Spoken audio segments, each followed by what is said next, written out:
ప్రియమైన సహోదరులారా, మన స్త్రీల కూడికను ప్రార్థనతో ఆరంభించుకుందాము. ప్రార్థన చేసుకుందాం. ప్రేమల ప్రభువా, కృపల తండ్రి, ఈ సాయంకాల సమయంలో మరొకసారి మీ యొక్క పరిశుద్ధ పాద సన్నిధిలో చేరి మిమ్మల్ని స్తుతించి గణపరిచి ఆరాధించడానికి ఇచ్చిన కృపకై మీకే వందనాలు చెల్లించుకుంటాం ప్రభా. ఈ స్త్రీల కూడిక కొరకు మీరు మాకు ఏర్పాటు చేసిన వాక్యాన్ని బట్టి మీకే వందనాలు. ఈ వాక్యాన్ని ద్వారా మేము ఏమైతే నేర్చుకోవాలో అది మేము నేర్చుకోవటానికి మీరు సహాయం చేయండి. మీ మెల్లనైన స్వరాన్ని మీరు వినిపించండి. సహోదరి నీతో కూడా తన యొక్క వాక్యాన్ని పంచుకొని ఉంటుండగా మీరే తనకు ఆత్మాభిషేకం అనుగ్రహించండి. పరలోక సింహాసనం నుంచి మీ యొక్క వర్తమానం విడుదల చేయండి. మా జీవితాలకు మేము అది అన్వయించుకోవటానికి మీరే సహాయం చేయండి. మా యొక్క జీవితాలకు, మా కుటుంబాలకు, మా సంఘాలకు మేము ఆశీర్వాదకారకంగా ఉండగలుగుటకు మీరే మాకు సహాయం చేయండి. మీరే ఆది అంతమై ఉండి నడిపించమని వేడుకుంటూ మమ్మల్ని మీ చేతులకి అప్పగించుకుంటూ యేసుక్రీస్తు వారి పరిశుద్ధమైన నామం పేరిట ఈ ప్రార్థన అడిగి వేడుచున్నాను తండ్రి. ఆమేన్. Praise the Lord. I'm very happy to be here. అందరికీ వందనాలండి. మీ మధ్యలో ఉండటానికి నాకు ఎంతో సంతోషంగా ఉంది.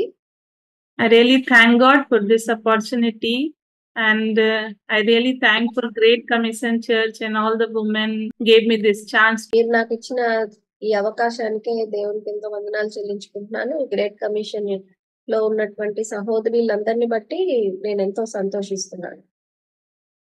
So today we will open our Bible from Book of Exodus, chapter 1, verse 15 onwards, second chapter 1 to 10. I request Akka to read in Telugu. So ఈ రోజు మన వాక్య భాగం ఏంటంటే నిర్గమకాండము 1వ అధ్యాయము 15వ వచనం నుంచి 2వ అధ్యాయము 10వ వచనం వరకు చూసుకుందాం. అందరూ దయచేసి మీ బైబిల్స్ ఓపెన్ చేసి ఫాలో అవ్వండి. నేను తెలుగులో చదువుతున్నాను. మరియు ఐగుప్తు రాజు షిప్రాపుయ అను హెబ్రియుల మంత్రసానులతో మాట్లాడి, మీరు హెబ్రీ స్త్రీలకు మంత్రసాని పని చేయుచు వారిని కాన్పు పీటల మీద చూచినప్పుడు మగవాడైన ఎడల వారిని చంపుడి, ఆడుదైన ఎడల దాని బ్రతకనీయుడని వారితో చెప్పెను. అయితే ఆ మంత్రసానులు దేవునికి భయపడి ఐగుప్తు రాజు తమకు ఆజ్ఞాపించినట్లు చేయక మగపిల్లలను బ్రతకనీయగా, ఐగుప్తు రాజు ఆ మంత్రసానులను పిలిపించి, మీరెందుకు మగపిల్లలను బ్రతకనిచ్చితిరి? ఈ పని ఏల చేసితిరి అని అడిగాను. అందుకు ఆ మంత్రసానులు, హెబ్రీ స్త్రీలు ఐగుప్తు స్త్రీల వంటి వారు కారు, వారు చురుకైన వారు. మంత్రసాని వారి యొద్దకు వెళ్ళక మునిపే వారు ప్రసవించి యుందురని ఫరోతో చెప్పిరి. దేవుడు ఆ మంత్రసానులకు మేలు చేసెను. ఆ జనము విస్తరించి మిక్కిలి ప్రబలెను. ఆ మంత్రసానులు దేవునికి భయపడినందున ఆయన వారికి వంశాభివృద్ధి కలుగజేసెను. అయితే ఫరో, హెబ్రీలలో పుట్టిన ప్రతి కుమారుని నదిలో పారవేయుడి, ప్రతి కుమార్తెను బ్రతకనీయుడి అని తన ప్రజలకందరికీ ఆజ్ఞాపించాడు. లేవి వంశస్థుడప్పుడు వెళ్లి లేవి కుమార్తెలు వివాహం చేసుకొనెను. ఆ స్త్రీ గర్భవతి అయి కుమారుని కని వాడు సుందరుడై ఉంట చూచి 3 నెలలు వానిని దాచెను. తరువాత ఆమె వాని దాచలేక వాని కొరకు జబ్బు పెట్టి తీసుకుని దానికి జిగటమన్నను కీలుగా పూసి అందులో ఆ పిల్లవాణిని పెట్టి ఏటి యొద్దన జమ్ములో దానిని ఉంచగా వానికి ఏమి సంభవించునో తెలుసుకుంటకు వాని అక్క దూరముగా నిలిచి ఉండెను. ఫరో కుమార్తె స్నానము చేయుటకు ఏటికి వచ్చెను. ఆమె పనికత్తెలు ఏటి ఒడ్డున నడుచుచుండగా ఆమె నాచులోని ఆ పెట్టెను చూచి తన పనికెత్తనొకటిని పంపి దాన్ని తెప్పించి తెరచి ఆ పిల్లవాని చూచినప్పుడు ఆ పిల్లవాడు ఏడ్చుచుండగా చూచి వాని యందు కనికరించి, వీడు హెబ్రీయుల పిల్లలో నొకడనెను.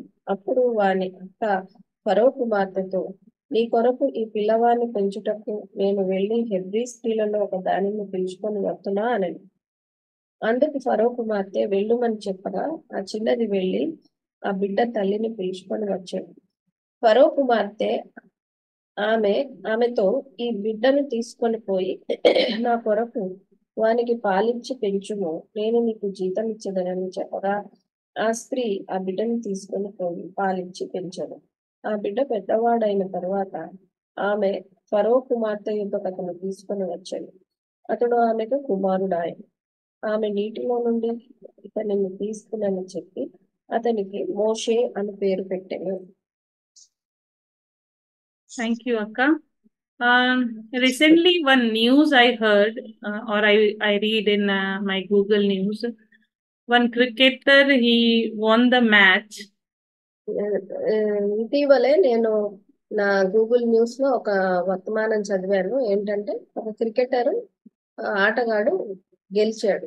Recently won the World Cup, and he said because of his mother, he's there to play in an Indian cricketer team. గెలిచిన వాళ్ళని రిపోర్టర్లు అడుగుతారు కదా ప్రశ్నలు. అట్లా అడిగినప్పుడు అతను ఏం చెప్పాడంటే, నేను ఈ క్రికెట్ టీమ్ లో ఎందుకున్నానంటే నా తల్లి వలననే నేను ఇక్కడ ఉన్నానని చెప్పాడు. So maybe all you heard about this quotation, behind any successful man, woman is there. So మీరు ఈ యొక్క నానుడు వినే ఉంటారు. ప్రతి సక్సెస్ఫుల్ గా ఉన్నటువంటి ఒక పురుషుడు వెనుక స్త్రీ ఉంటుందని నానుడు మీరు వినే ఉంటారు. Maybe that woman is his mother, wife, sister, teacher, or anyone. So ఆ స్త్రీ ఒక తల్లి అయి ఉండొచ్చు, భార్య అయి ఉండొచ్చు, సహోదరి అయి ఉండొచ్చు, చెల్లి అయి ఉండొచ్చు, ఎవరైనా అయి ఉండొచ్చు, ఒక టీచర్ అయినా అయి ఉండొచ్చు. So when we will see this book of Exodus, here also the text we read, many women related word is there. If you will see my screen, many women names are there, their work is there, and woman, many repeated word is there. So మనం చదువుకునే ఈ వాక్య భాగంలో కూడా మనం చూస్తే స్త్రీ స్త్రీ స్త్రీలు స్త్రీ స్త్రీ అనే మాట అనేక సార్లు రావటాన్ని మనం చూస్తున్నాం. Not only stree, but midwife, Sifra Pua, then her, female, she, woman, mother, daughter, girl, all in English Bible. I color my text to see many times women related word is here. So స్త్రీలకు సంబంధించిన మాటలు అనేకాలు ఈ యొక్క వాక్య భాగంలో ఉన్నాయి. అంటే ఆమె అని, తర్వాత కుమార్తె అని, ఫరో కుమార్తె అని, తర్వాత తల్లి అని, అలా చాలా స్త్రీలకు సంబంధించిన పదాలు మనం చూస్తున్నాం. So I gave this today's sermon entitled to women behind the leader. I think you saw. వాక్య భాగానికి నేను ఇచ్చిన శీర్షిక ఏంటంటే ఒక నాయకుడు వెనుక ఉన్నటువంటి స్త్రీలు. So we'll see when this book of Exodus, before what happened, in the creation, when God created, because one woman did mistake and she gave fruit to her husband and sin entered to the world. We'll see in Genesis how sin entered to the world and spoil all the things.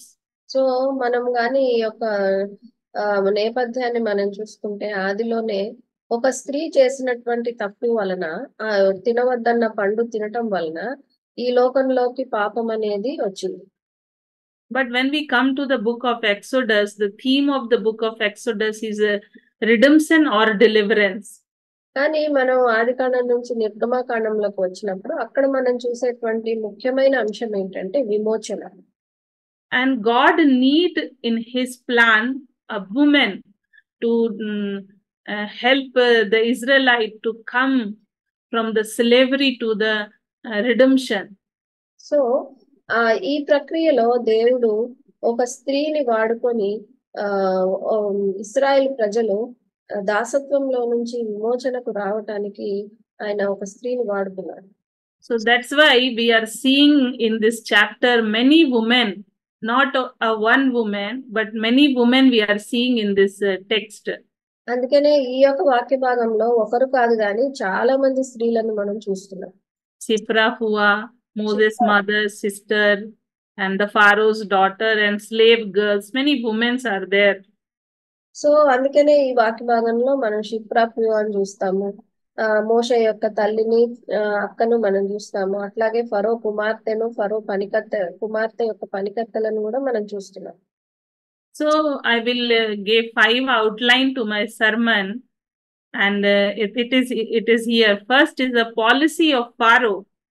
So ఈ యొక్క వాక్య భాగాన్ని మనం 5 భాగాలుగా మనం చూసుకున్నాము. మొదటిది ఏంటంటే ఫరో యొక్క నియమము. Then second is a promoted God's plan. The two women promote the God's plan. దేవుని యొక్క ప్రణాళికను ఏ విధంగా కొనసాగించబడింది ఇద్దరు స్త్రీల ద్వారా అనేది మనం చూస్తాం. Then we will see one mother she was in pain and how her pain changed to the praise. So తర్వాత ఒక తల్లి ఏ విధంగా చాలా బాధలో నుంచి దేవుని స్తుతించే స్థితికి వచ్చిందో చూద్దాం. Then fourth we'll see a sister, she was a protector of her brother. తర్వాత ఇంకొక సహోదరి అంటే అక్క తన యొక్క తమ్ముడిని ఎలా కాపాడిందో మనం చూద్దాం. And fifth, she was a Gentile woman, she was an Egyptian girl, and how God changed her heart and used in his vision or plan. Last కి ఏం చూస్తామంటే ఒక ఐగుప్తీయురాలు అన్యురాలు ఆమె హృదయాన్ని దేవుడు ఎలా మార్చి తన ప్రణాళికను కొనసాగించాలో అది కూడా మనం కొనసాగించాలని వాడుకున్నాడో అది కూడా మనం చూద్దాం. First we will see the policy of Pharaoh. When we will read the chapter 1, we will see Pharaoh has one policy to reduce the Israelites' number. So ఇక్కడ మనం మొట్టమొదటి భాగాన్ని మనం చూసుకుంటే ఫరో కొన్ని నియమాలను పెట్టుకున్నాడో ఆ నియమాల్లో మొదటిది ఏంటంటే ఈ యొక్క ఇశ్రాయేలీలు ఎవరైతే దాసత్వంలో ఉన్నారో వారి యొక్క సంతానాన్ని తక్కువ చేయాలి అనే నియమం పెట్టాడు. So he gave order to his people, kill the baby boy and let the girl alive or live. So వాళ్ళ యొక్క సేవకులకు అతను ఇచ్చినటువంటి ఆజ్ఞ ఏంటంటే ఈ యొక్క ఇశ్రాయేలీలకు ఎప్పుడైనా మగపిల్లవాడు పుడితే వాడిని చంపేయండి, ఆడపిల్ల పుడితే బతకనియండి అని చెప్పాడు. So here also Pharaoh king need a woman those who are working under the Egyptian government. So ఇక్కడ కూడా ఫరో తన యొక్క ప్రణాళికను తన నియమాన్ని అమలు చేయటానికి తన యొక్క ప్రభుత్వంలో పనిచేస్తున్నటువంటి స్త్రీలు అవసరం పడ్డారు. So we will see in the redemption plan of God need also women and king also need a woman. So దేవుని యొక్క విమోచన ప్రణాళికలో గాని ఫరో యొక్క నియమాలను అమలు చేసే ప్రణాళికలో గాని స్త్రీలు అవసరం పడ్డారని మనం గమనించాలి. So all we know, if we are not a woman at home for 5 days, when she will come out of to the homes is a very unarranged. మనం కూడా చూస్తాం కదా, మనం కూడా ఎప్పుడైనా ఊరికి వెళ్ళినా లేకపోతే తల్లి ఇంటికి వెళ్ళినా ఒక 4-5 రోజులు ఇంట్లో లేకుండా మళ్ళీ తిరిగి వచ్చినప్పుడు మన ఇల్లు మనం చూసుకుంటే మనకు అర్థమవుతుంది ఎంత అస్తవ్యస్తంగా ఉంటుందో. So always keep in your mind, we women are a very special creation of God and God has a plan for the women also. So మనం గుర్తుపెట్టుకోవాల్సిన విషయం ఏంటంటే దేవుని యొక్క సృష్టిలో స్త్రీలకు ఎంతో ప్రాముఖ్యమైన పాత్ర దేవుడు ఇచ్చాడు, అది మనం గుర్తుపెట్టుకోవాలి, ఆ పాత్రను మనం సరిగ్గా పోషించాలి. So this policy Pharaoh made and he said to midwives Shipra and Pua, kill all the baby boy and alive, let her leave the girl. So Pharaoh ఆజ్ఞ ఇచ్చింది ఏంటంటే ఆయన దగ్గర ఉన్నటువంటి మంత్రసానులు షిప్రా ప్యూవా అనే 2 మంత్రసానులకి ఏం చెప్పాడంటే హెబ్రీ స్త్రీలు కనినప్పుడు వాళ్ళు మగపిల్లల్ని కంటే వాళ్ళని చంపేయండి, కాన్పు పిట్టల మీద చంపేయండి, ఆడపిల్లలైతే బ్రతకనివ్వండి అని చెప్పాడు. But when this news come to Shipra and Pua, when they know king is planning like that, how as a believer, as a children of God they reacted. So ఇట్లాంటి ఆజ్ఞ జారీ చేయబడినప్పుడు షిప్రా ప్యూవా ఈ మంత్రసానులు ఎలా దేవుని భయము కలిగినటువంటి వారే ఎట్లా ప్రతిస్పందించారో చూద్దాం. They did not stop or silent, they promoted God's plan. So వాళ్ళు ఏమి గమ్మున ఉండలేదు, వాళ్ళు ఏం చేశారంటే దేవుని యొక్క ప్రణాళికను కొనసాగించడానికి ప్రయత్నించారు. So what were their situation? Both are working under Egyptian government. These two are working women. So వీళ్ళిద్దరు ఎవరంటే ఉద్యోగస్తులైనటువంటి స్త్రీలు, వాళ్ళు ఐగుప్తు గవర్నమెంట్ లో పనిచేస్తున్నారు. they are midwives, and they are like a head, like a superintendent. Under there, many midwives are maybe working. They are appointed by the Egyptian government. Means they are paid person. Egyptian government is paying for their job. So వాళ్ళు ఎవరంటే ఐగుప్తు యొక్క ప్రభుత్వం కింద వాళ్ళు పనిచేస్తున్నారు. వాళ్ళు ప్రభుత్వ ఉద్యోగులు. వాళ్ళ జీతాన్ని తీసుకుంటున్నారు ప్రభుత్వం నుంచి. అంతేకాకుండా వాళ్ళు మిగతా మంత్రసానులపై అధికారులుగా వాళ్ళు ఉంటున్నారు. But here is a very beautiful character, a beautiful role Sipra and Pua did. Even they have a civil order to kill the baby boy. They refuse the royal order. So ఇక్కడ మనము ఎంతో అద్భుతమైనటువంటి ఆ గుణ లక్షణాలని శుక్రాపువాలో చూస్తున్నాము. వాళ్ళు ఐగుప్తు government లో పనిచేస్తున్నప్పటికీ ఒక రాయల్ ఆర్డర్ వాళ్ళకు వచ్చినప్పటికీ, రాజభవనం నుంచి వాళ్ళకు ఒక ఆజ్ఞ ఇవ్వబడినప్పటికీ వాళ్ళు ఈ మగపిల్లల్ని చంపడానికి ముందుకు రాలేదు. Yes, they did not obey the king, but they obeyed the God rather than man. They obey the God, like Acts 4:19. If you want, you can read Acts 4:19 in Telugu. So వీళ్ళిద్దరు ఏం చేశారంటే ఈ యొక్క మనిషికి అంటే ఒక రాజాజ్ఞకు విధేయత చూపించడం కంటే దేవునికి విధేయత చూపించిన వారు ప్రదర్శించారు వారి యొక్క క్యారెక్టర్ ని. అదే మనము అపోస్తుల కార్యాలు 4:19, 5:29 కూడా మనం చదువుకోవచ్చు. Yes. So here we will see, rather than man, we have to obey the God, and these two women did same. So వాళ్ళు దేవునికి విధేయత చూపించిన వారై ఆ రాజాజ్ఞను తిరస్కరించిన వారుగా ఉంటున్నారు. Here their job will be in risk, their life is in the risk, but even though they did not bother about this earthly or worldly things, they want to obey God, because these two women are God-fearing women.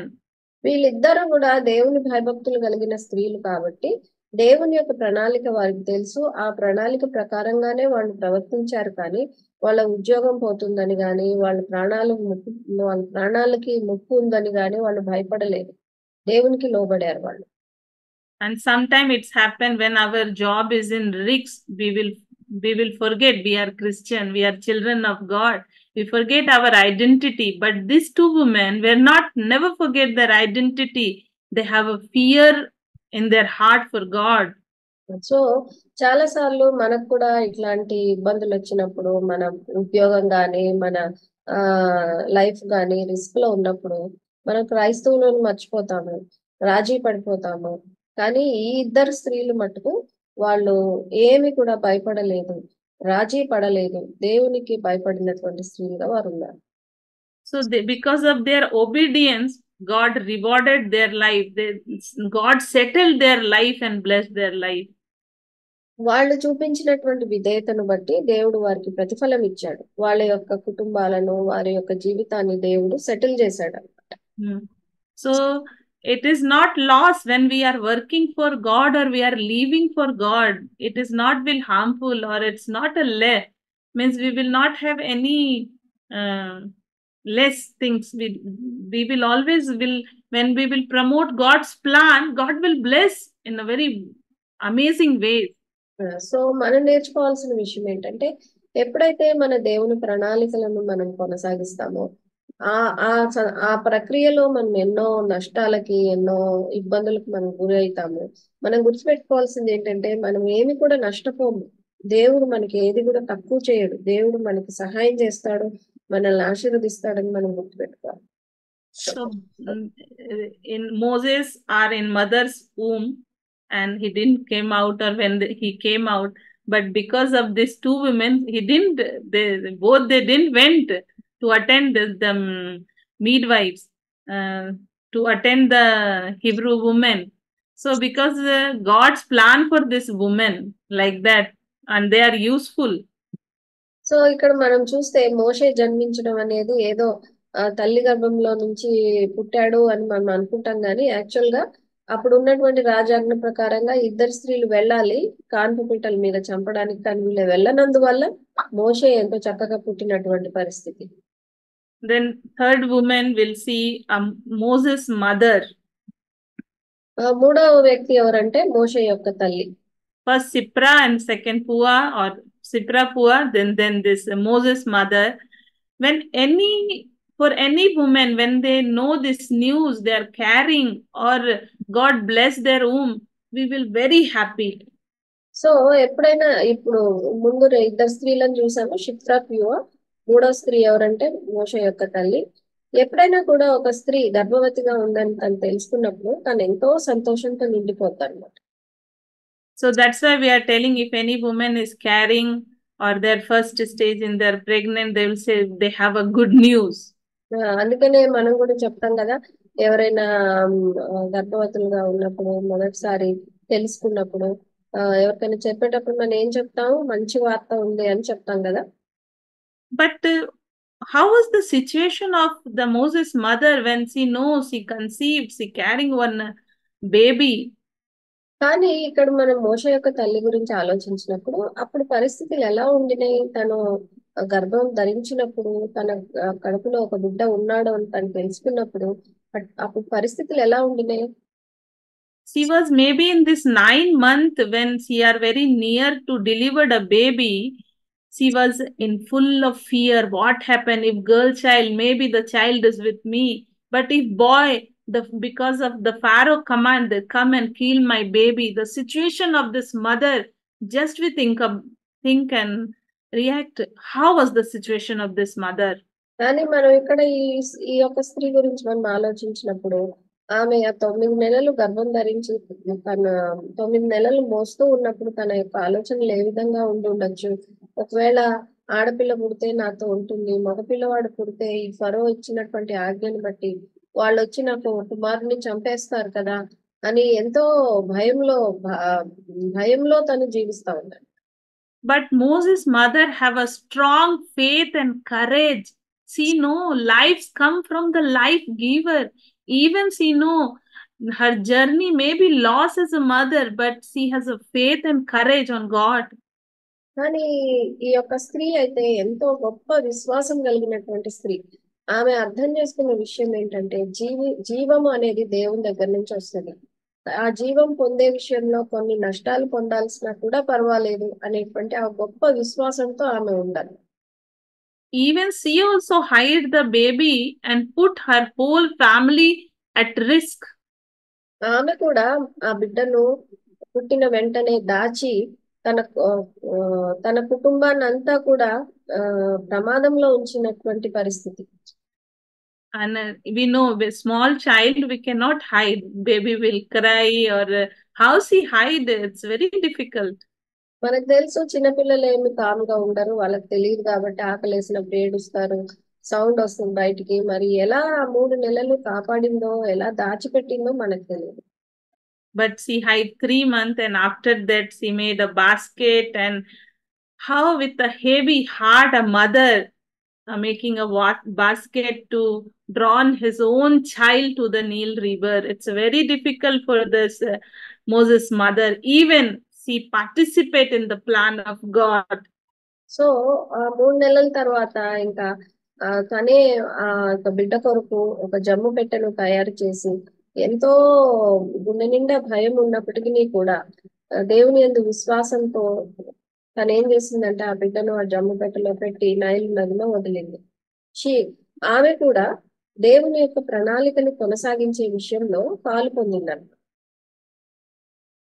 But imagine her, she left the boy alone in the water and she came back. How was her heart situation? ఒకసారి ఆలోచించండి, ఆ తల్లిగా తన యొక్క 3 నెలల బిడ్డని ఆ నదిలో వదిలేసి తిరిగి ఇంటికి వచ్చిన తర్వాత తను ఏ విధంగా ఉండి ఉండొచ్చు ఆలోచించండి మీరు. Maybe when she made the basket, she trusted God and she surrendered his child to God's hand. Maybe బహుశా తన యొక్క జన్మ పెట్టెను తయారు చేసేటప్పుడు దేవుని యొక్క ప్రణాళికకు తనను అప్పగించుకుంది, తన బిడ్డను దేవునికి అప్పగించుకుంది, దేవుని యందు నమ్మిక ఉంచింది. So in Moses' leadership also, her mother role is a very beautiful, not here, but when she was in the palace also. She taught Moses a moral value, a Christian value as a mother. So Moshe యొక్క పెంపకంలో మోషే యొక్క ఒక నాయకుడుగా అవ్వటానికి తన యొక్క తల్లి యొక్క పాత్ర కూడా ఎంతో ఉంది. ఇక్కడే కాదు, తను మోషే రాజభవనంలో ఉన్నప్పుడు కూడా తల్లి ఎన్నో విషయాలు అతనికి బోధించిందనమాట. క్రైస్తవ విశ్వాసము, క్రైస్తవ విలువలు ఇవన్నీ కూడా నేర్పించింది. So as a mother, we have also great responsibility to teach our children about the Bible, about the Christian ethics or values. So ఒక తల్లులంగా మనకు కూడా ఈ యొక్క దేవుడు యొక్క బాధ్యతను ఇచ్చాడు. మన పిల్లలకు బైబిల్లో నుంచి అనేకమైన విషయాలు మన పిల్లలకి నేర్పించాలి. క్రైస్తవ విలువల గురించి వాళ్ళకి చెప్పాలి. క్రైస్తవులు తీసుకోవాల్సినటువంటి స్టాండ్ గురించి కూడా మనం వారికి బోధించాలి. Then we will move the protector, Moses' sister Miriam. Next ఎవరంటే మోషేను కాపాడినటువంటి వ్యక్తి మిరియం. She also put a role in Moses' leadership. When her mother drawn to the basket in the Nile River, this girl is watching from distance.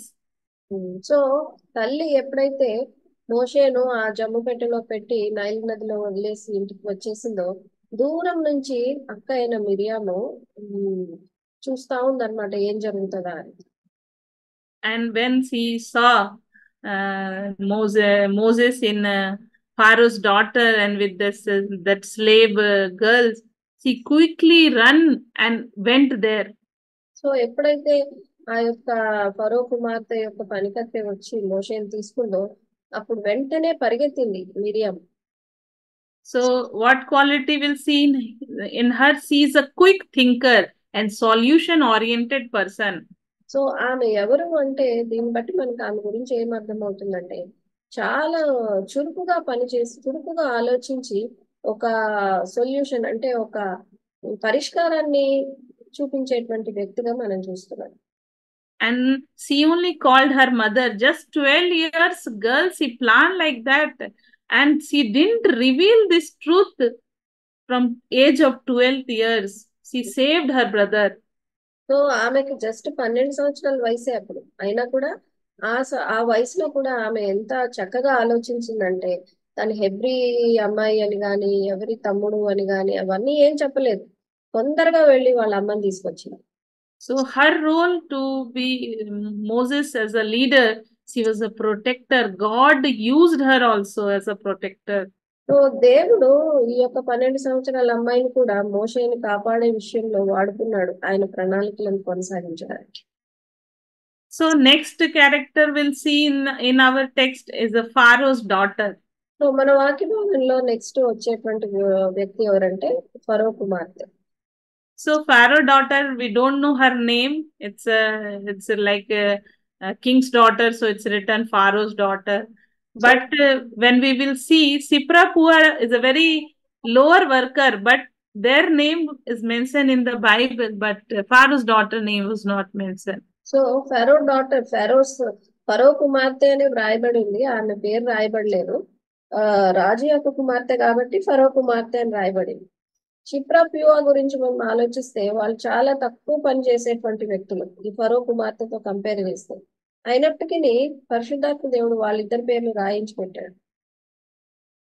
So as a daughter of a king, she must know what his daddy planned for the Hebrew children.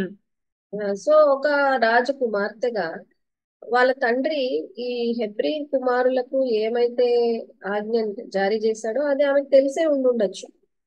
But even when he saw the basket inside the baby, he took that baby. కానీ ఆమె ఎప్పుడైతే ఆ యొక్క జమ్ము పెట్టెలో తీసుకుందో, ఆ జమ్ము పెట్టె open చేసి ఆ బాబును చూసినప్పుడు ఆ బాబును తీసుకుందనమాట ఆమె. And she adopted, she gave name Moses. ఆ యొక్క అబ్బాయిని తీసుకుని తన సొంత కుమారుడిగా పెంచుకుంది, అతనికి మోషే అని పేరు కూడా పెట్టిందంట. So because of her signature, Moses' entry in the palace will see. So ఆమె చేసినటువంటి ఈ కార్యాన్ని బట్టి మోషేకి రాజభవనంలోకి ప్రవేశం దొరికింది. There this command came to kill the baby boy, all Hebrew boy. In that palace only Moses grown up because of this daughter of Pharaoh. ఏ రాజభవనం నుంచి అయితే రాజాజ్ఞ వెలువడిందో అదే రాజభవనంలోకి ఈ ఫరో కుమార్తె వలన మోషే, హెబ్రీయుడైనటువంటి మోషే ఆ రాజభవనంలోకి ప్రవేశం దొరికింది. God knows our heart. How God turned this Egyptian woman's heart and using her in his great plan is an amazing way. So దేవుడు మన యొక్క హృదయాన్ని ఎరిగినటువంటి వాడు. ఏ ఏ ఏ రీతిగా ఈ ఫరో కుమార్తె యొక్క హృదయాన్ని మార్చి ఆయన యొక్క ప్రణాళికలను కొనసాగించడానికి వాడుకున్నాడో ఆమెని, అది మనం చూస్తే అది మనకి ఆశ్చర్యం కలిగజేసేది కాదు. Not a 1 or 2 years. She adopted Moses and took care 40 years. Education, a royal life, all the things Moses received because of this woman. So ఆ ఒక్క సంవత్సరమో 2 సంవత్సరాల్లో కాదు గాని 40 సంవత్సరాలు మోషే ఆ రాజభవనంలో ఉంటూ విద్యాభ్యాసం గాని, ఆ రాజభవనంలో ఉన్నటువంటి అన్ని సౌకర్యాలను గాని అనుభవించటానికి ఫరో కుమార్తె కారణం. So not God needs only Christian women. God needs other women also, those who don't know him. మన జీవితాల్లో క్రైస్తవ స్త్రీలను మాత్రమే కాదు, వేరే స్త్రీలను కూడా మనకి ఎన్నో సమయాల్లో దేవుడు వాడుకుంటూ ఉంటాడు. Even slave servant also played a role. They took the basket and gave to this princess. పనికత్తెలు కూడా వారి పాత్రను పోషించారు. ఆ యొక్క జమ్ము పెట్టెని తీసుకొచ్చి ఫరో కుమార్తెకి అందించారు. Yeah, having all the privilege of the son of the royal court because of the Pharaoh's daughter to Moses. So మోషేకి ఫరో కుమార్తె వలన రాజకుమారుడికి ఉండవలసినటువంటి అన్ని వసతులు, అన్ని ఆధిక్యతలు మోషే కలిగి ఉన్నాడు. So when we will see this, all the women, what we learn, what we understand about God and his plan to making a leader and using the women. So ఇవన్నీ ఈ యొక్క స్త్రీలందరినీ మనం చూసినప్పుడు మనం ఏం నేర్చుకుంటున్నాము? So here we will see God using all kinds of people or women, high level or low level, rich or poor, or working woman or homemaid or small child. God needs all type of women.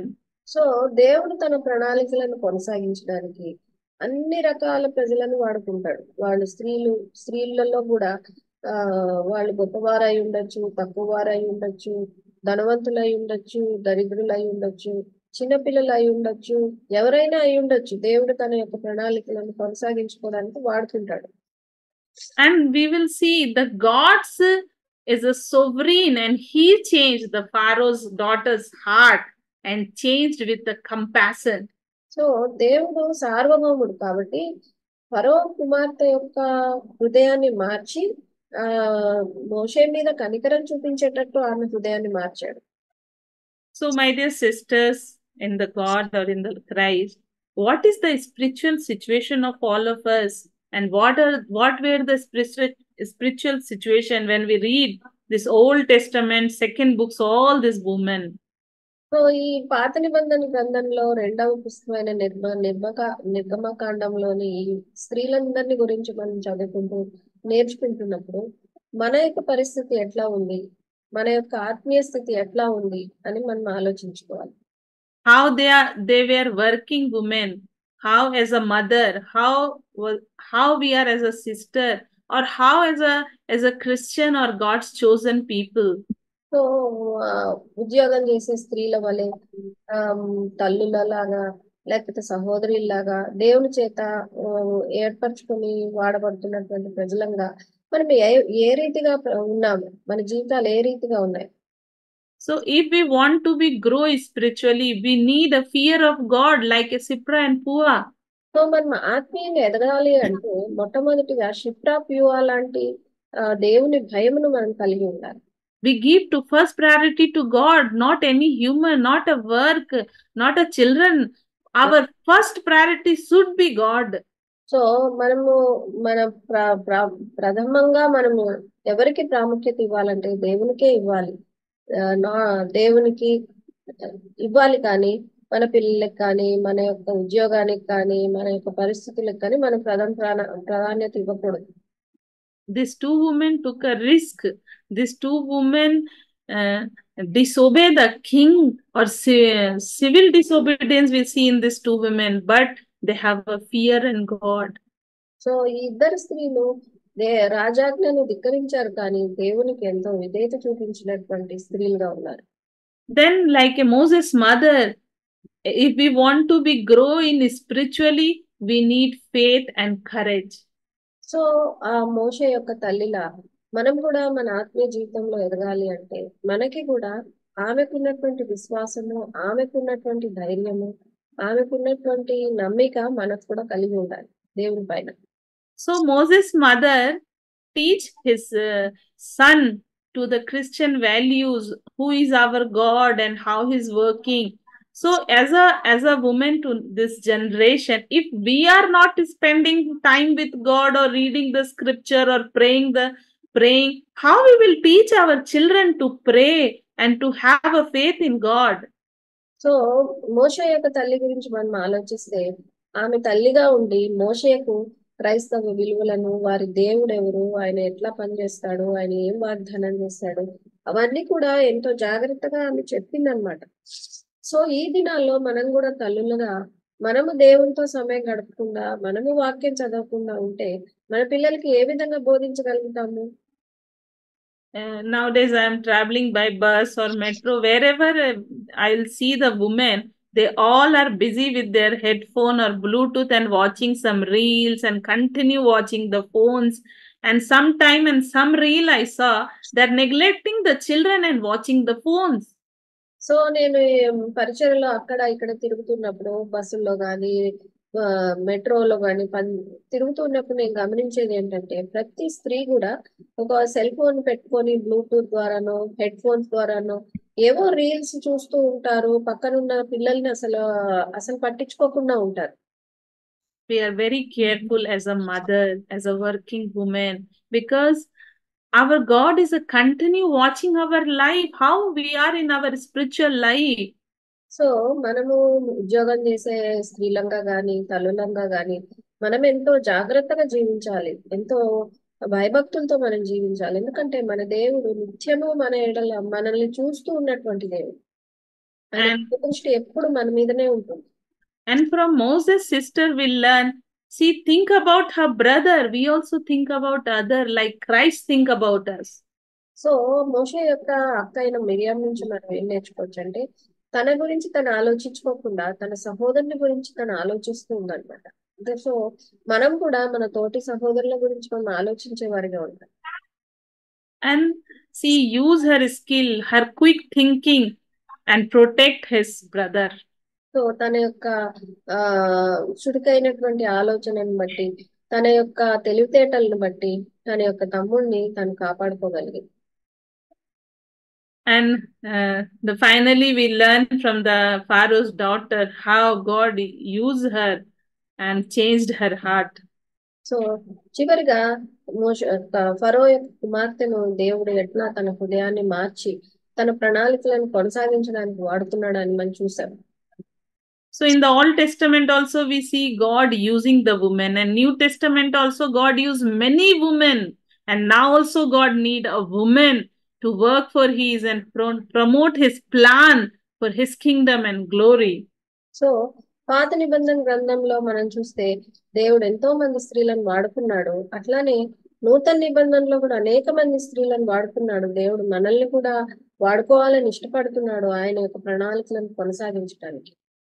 And after this woman also God used Moses' wife for in his life. So ఈ తర్వాత కూడా మోషే యొక్క భార్యను కూడా దేవుడు వాడుకున్నాడు. But I just want to conclude my sermon with this story of Fanny Crosby. కానీ నా యొక్క వర్తమానాన్ని నేను ఫ్యానీ క్రాస్బీ యొక్క జీవితం ద్వారా చెప్పి ముగించాలని కోరుతున్నాను. Fanny Crosby, she was born in New York. She did not born a blind. but after 6 weeks of her age, because of the doctor mistake, she lost her both eyes. So fanny క్రాస్బీ అనే అమ్మాయి New York లో పుట్టిందనమాట.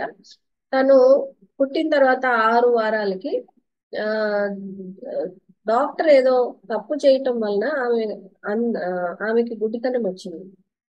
And after 6 months of her age, she lost her father. 6 నెలల వయసు ఉన్నప్పుడు తన యొక్క తండ్రిని పోగొట్టుకుంది.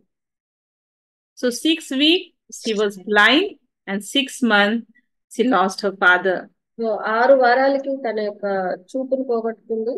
6 నెలల వయసులో ఉన్నప్పుడు తండ్రిని పోగొట్టుకుంది. A mother worked as a maid and supported the family. So తల్లి ఏమో పనులు చేస్తూ, ఇళ్లలో పనులు చేస్తూ తన యొక్క కుటుంబాన్ని తను పోషించుకుంటా ఉంది. And she raised a Christian grandmother. Her mother gave to her when she went to the work. Her grandmother teaching her the Christian values. So వాళ్ళ అమ్మ పనికి వెళ్ళినప్పుడు తన అమ్మమ్మ క్రైస్తవ విలువలను ఆమెకు నేర్పిస్తూ ఉండేది. So we know she wrote many hymns. One of the hymns is I am thine, O Lord. So I am thine, O Lord మనం కూడా మన దగ్గర పాడుకున్నాం చాలాసార్లు ఈ పాట. Blessed assurance. Fanny క్రాస్బీ. Jesus, keep me near the cross all the way of my Savior, and safe in Jesus' arm. These all songs, all hymns written by Fanny Crosby. So ఇప్పుడు మనం screen మీద చూసిన పాటలన్నీ కూడా English పాటలన్నీ కూడా fanny క్రాస్బీ రాసింది. So she married to a blind man, Alexander, but her marriage was also not successful, and she lost her daughter also. So ఒక అంధుడైనటువంటి అలెగ్జాండర్ అనే వ్యక్తితో ఆమెకు వివాహం జరిగింది. కానీ ఆ వివాహంలో కూడా తను కొనసాగించలేకపోయింది. తనకు పుట్టిన కుమార్తె కూడా చనిపోయింది. So she rest of her life she was alone with her friends. So తను మిగిలిన జీవితం అంతా కూడా తను ఏకాంతంగా తన యొక్క స్నేహితులతో గడిపిందండి. So what she did for the God, she wrote a poem in age of 8. So దేవుని కొరకు ఆమె ఏం చేసింది అని మనం ఆలోచిస్తే 8 సంవత్సరాల వయసులో ఆమె మొదటి పద్యాన్ని రాసింది. So when she was age of 15, she memorized 4 gospel, then Proverbs, Solomon, many all 5 books of the Bible. This all he memorized. A blind lady, she was memorized. So 15 ఏళ్ల వయసు వచ్చేసరికి ఒక అంధురాలైనప్పటికీ ఆమె 4 సువార్తలను, తర్వాత మోషే రాసిన 5 గ్రంథాలను, సామెతలు, సాంగ్ ఆఫ్ సాల్మన్ ఇవన్నీ కూడా నేర్చేసుకుంటూ కంటకు పెట్టేసింది. When she was age of 23, he was US Congress. So 23 సంవత్సరాల వయసు వచ్చేటప్పటికి అమెరికా దేశ కాంగ్రెస్ లో ఆమె మాట్లాడింది. And she served in Baptist missionary and deacon and lay preacher also. She involved in a very God's work. She was. So దేవుని యొక్క సేవలో ఆమె పాల్పొందింది. బ్యాప్టిస్ట్ మిషనరీగా, ఒక ప్రీచర్ గా, వాక్యోపదేశకురాలుగా ఆమె పాల్పొందింది. Okay, so she was a queen of the gospel songs writer. So రాసినటువంటి పాటలు ఏవైతే ఉన్నాయో దానికి ఆమెను రాణిగా పిలిచేవారు. My dear sister, I just want to say God need every woman. She was a blind woman and she wrote 8,000 hymns. Now also our church is singing her hymns only. So చూడండి ప్రియమైన స్త్రీలారా, ఈమె ఒక అంధురాలు అయినప్పటికీ ఆమె రాసినటువంటి 8,000 పాటలు English లో ఈ రోజుకి కూడా మన మందిరాల్లో మనం పాడుకుంటున్నాం. So how we are as a woman, what our creator, our father expecting us to do for his mission. మనము స్త్రీలుగా ఏ విధంగా ఉంటున్నాం, మన జీవితాలు ఏ విధంగా ఉన్నాయి, దేవుడు మనల్ని ఏ రకంగా ఉండాలని కోరుతున్నాడు అనేది మనం ప్రశ్నించుకోవాలి. So we just think when we read in the behind Moses, all women, how God used. So Moshe వెనుక దేవుడు స్త్రీలను ఏ విధంగా వాడుకున్నాడు అనేది మనం చూసాం. How God used a blind woman. ఒక అంధురాలైనటువంటి స్త్రీని దేవుడు ఎలా వాడుకున్నాడు? How is our spiritual journey with our Father? So మన యొక్క ఆత్మీయ ప్రయాణం మన తండ్రితో ఏ విధంగా ఉందో మనం పరీక్షించుకోవాలి. So we just close here only, and I'm just giving one question. Think about yourself. Why God created us and gave us lot of responsibility as a mother, as a sister, as a wife, or as a working woman, or as a church member of Great Commission Church? What God is expecting us to do for His work? So నేను ఇక్కడే ముగిస్తున్నాను ఒక ప్రశ్నతో. దేవుడు మనల్ని స్త్రీలుగా పెట్టాడు. ఒక తల్లిగా ఉండుండొచ్చు, ఒక భార్యగా ఉండుండొచ్చు, ఒక సహోదరిగా, లేకపోతే ఉద్యోగం చేస్తున్నటువంటి స్త్రీగా మీరు ఉండుండొచ్చు, లేకపోతే గ్రేట్ కమిషన్ చర్చిలకు వచ్చేటువంటి ఒక స్త్రీగా ఉండుండొచ్చు. దేవుడు నీ దగ్గర నుంచి, మన దగ్గర నుంచి ఏమి ఎక్స్పెక్ట్ చేస్తున్నాడు, మన జీవితాలు ఏ విధంగా ఉన్నాయి అనేది మనం పరీక్షించుకుంటాం. So we close our eyes and look to God. We cannot hide anything from God because He knows all the things about our life. So మన జీవితం గురించి దేవునికి పూర్తిగా తెలుసు కాబట్టి మనం ఏది కూడా దాచలేము ఆయన ఎదుట. కాబట్టి మన కళ్ళు మూసుకొని దేవుని సన్నిధిలో మనం కనిపెడేది. So we'll pray. I request Akka only pray and conclude. So మనము ప్రార్థన చేసుకుని ముగించుకుందాం. ప్రార్థన. ప్రేమల ప్రభువా, పిల్ల తండ్రి, గొప్ప దేవా, నమ్మకమైన దేవా తండ్రి, మా జీవితాల గురించి మీకు ఎంతో పట్టింపు ఉన్నటువంటి దేవుడు అని మీకు వందనాలు చెల్లించుకుంటున్నాను. మాకు ఇచ్చిన వాక్యాన్ని బట్టి వందనాలు ప్రభువా. తండ్రి, మోషే యొక్క జీవితంలో ఎంతో మంది స్త్రీలను మీరు వాడుకున్నారు. మోషే ఒక గొప్ప నాయకుడిగా అవ్వాలి అంటే అది మీ ప్రణాళికలో ఉంది ప్రభువా. ఆ ప్రణాళికను తండ్రి మరి కొనసాగించడానికి, ఆ ప్రణాళికను రీచ్ అవ్వటానికి తండ్రి ఎంతో మంది స్త్రీలను మీరు వాడుకున్నారు. ఉద్యోగం చేసేటువంటి స్త్రీల, క్షిప్రా పూవా లాంటి స్త్రీలను మీరు వాడుకున్నారు ప్రభా. మోషే తల్లిని, జొక్కవేదులు మీరు వాడుకున్నారు. మీకే వందనాలు. వారి యొక్క పాత్రలను వారు ఎంతో చక్కగా పోషించారు ప్రభా. మీకు భయపడ్డారు, మీ వాక్యానికి లోబడ్డారు తండ్రి. మీ ప్రణాళికలను తెలుసుకున్నారు, ఆ ప్రణాళికలో వారు పాలిభాగస్తులయ్యారు. అందువలనే మోషే ఒక గొప్ప నాయకుడుగా తయారయ్యాడు ప్రభా. మరి మా జీవితాల్లో మీరు ఏమై నిశ్చయించారో మేము తెలుసుకోవటానికి మీరు మాకు సహాయం చేయండి. మమ్మల్ని కూడా మీరు స్త్రీలుగా చేశారు. మరి ఒక కుటుంబ నేపథ్యంలో మమ్మల్ని ఉంచారు, భార్యలుగా, మదర్స్ గా తండ్రి, మరి తల్లులుగా తండ్రి, సహోదరులుగా మమ్మల్ని పెట్టారు తండ్రి. మరి మా యొక్క పాత్రను మేము ఏ విధంగా పోషిస్తున్నాము తండ్రి, మరి మీ ప్రణాళికను కొనసాగించే వారిగా మేము ఉంటున్నామా లేదా మేము పరీక్షించుకోవడానికి మీరు మాకు సహాయం చేయండి. చేరి వచ్చిన స్త్రీలందరినీ బట్టి మీకే వందనాలు. మా వ్యక్తిగత జీవితాలను మరి మేము పరీక్షించుకోవడానికి మీరే మాకు సహాయం చేయండి. మీ ప్రణాళికలలో ఉండడానికి మీరే మాకు సహాయం చేయండి. మీరే మాకు ప్రతిఫలం దయచేసే దేవుడు తండ్రి. మీ అందు విశ్వాసంతోటి, మీ అందు నమ్మికతోటి మన ధైర్యం తెచ్చుకొని ముందుకు సాగే వారిగా మేము ఉండగలుగుతాము. మీరే మాకు సహాయం చేయండి. మరి వాక్యం అందించిన సిస్టర్ నీతుని బట్టి మీకు వందనాలు. తనను కూడా మీరే జ్ఞాపకం వేసుకోండి, వాడుకునే విధానాన్ని బట్టి వందనాలు తండ్రి. వారిని, వారి కుటుంబాన్ని, వారి పరిచర్యను మీరే ఆశీర్వదించండి. మీరే మాకు ఇచ్చిన మంచి సమయాన్ని బట్టి మీకు వందనాలు చెల్లించుకుంటూ యేసుక్రీస్తు వారి పరిశుద్ధ నామం పేరట ప్రార్థన అడిగి వేడుచున్నాను తండ్రి. ఆమేన్.